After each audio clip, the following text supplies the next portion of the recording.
2 Samuel chapter 15.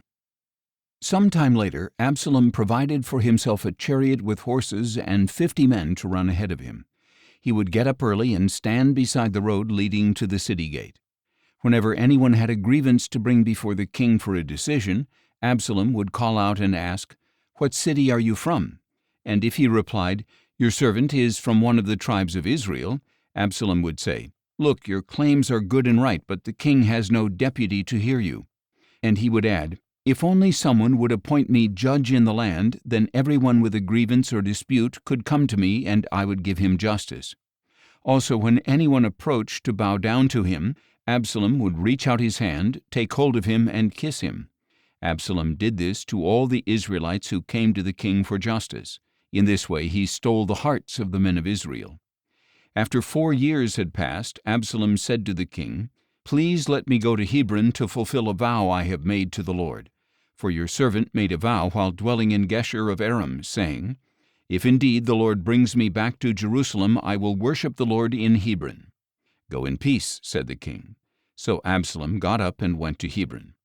Then Absalom sent spies throughout the tribes of Israel with this message: "When you hear the sound of the horn, you are to say, 'Absalom reigns in Hebron.'" 200 men from Jerusalem accompanied Absalom.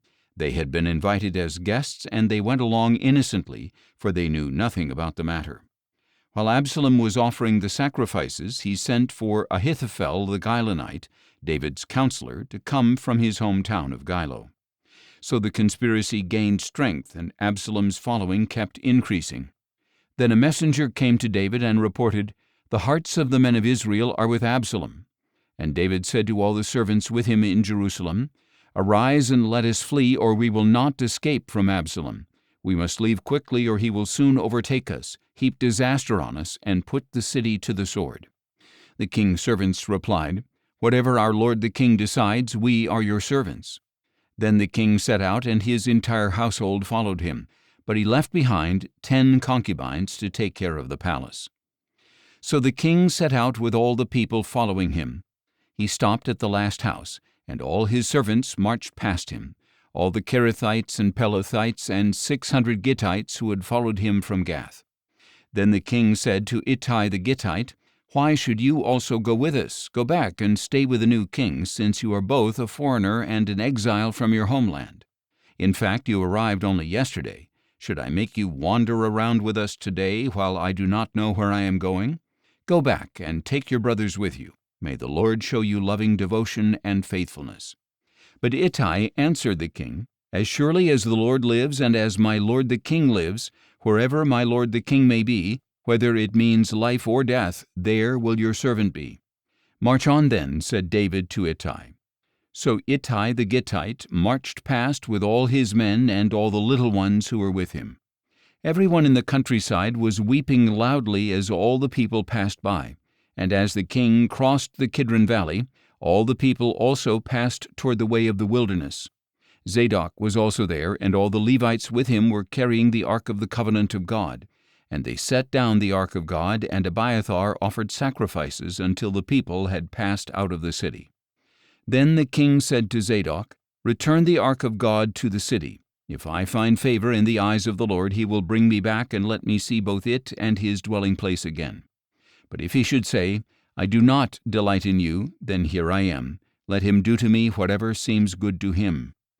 The king also said to Zadok the priest, "Are you not a seer? Return to the city in peace, you with your son Ahimaaz, and Abiathar with his son Jonathan. See, I will wait at the fords of the wilderness until word comes from you to inform me." So Zadok and Abiathar returned the ark of God to Jerusalem and stayed there. But David continued up the Mount of Olives, weeping as he went up.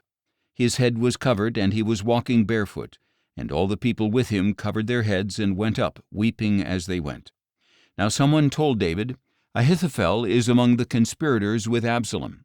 So David pleaded, "O Lord, please turn the counsel of Ahithophel into foolishness." When David came to the summit, where he used to worship God, Hushai the Archite was there to meet him with his robe torn and dust on his head. David said to him, "If you go on with me, you will be a burden to me. But you can thwart the counsel of Ahithophel for me if you return to the city and say to Absalom, 'I will be your servant, my king. In the past I was your father's servant, but now I will be your servant.' Will not Zadok and Abiathar the priests be there with you? Report to them everything you hear from the king's palace. Indeed, their 2 sons, Ahimaaz, son of Zadok, and Jonathan, son of Abiathar, are there with them. Send them to me with everything you hear." So David's friend Hushai arrived in Jerusalem just as Absalom was entering the city.